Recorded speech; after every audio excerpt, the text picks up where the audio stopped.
Hello everyone, I'm Dr. Rohit Gupta, author of Keynotes Modern and Classic Repertory.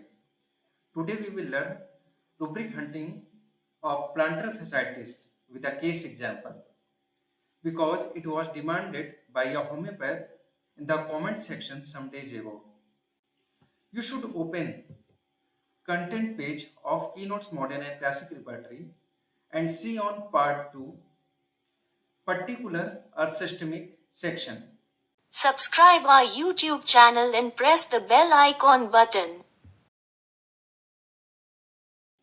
Now open chapter number 21 on page number 339, or you can go through the index which is given in the last and then search plantar fasciitis alphabetically and open page number 352.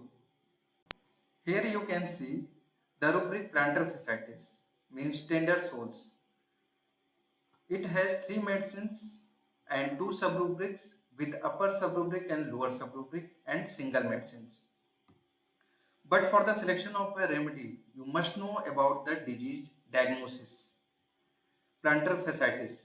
It is also called policeman's heel. It means an inflammation of a thick band of tissue that connects the heel bone to the toes, which produce pain in foot or heel.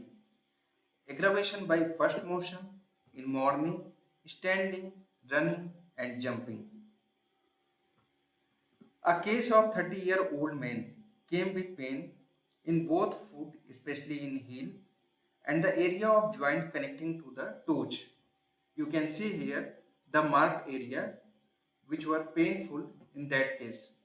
And the final selection was Medorhinum in centesimal scale on the basis of involvement of the part in disease diagnosis followed by vitamin supplement.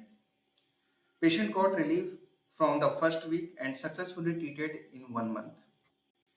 So you can see here that the selection of a remedy is how easy under one rubric with sub-rubric, but if the pain is more prominent to the heel area, then differential diagnosis must be important. And in that case, go to the rubric heel pain for calcaneus spur or tendoacalis diagnosis, or take constitutional approach through generals. I hope you have learned a very easiest way of repertorization directly from the author. Thank you.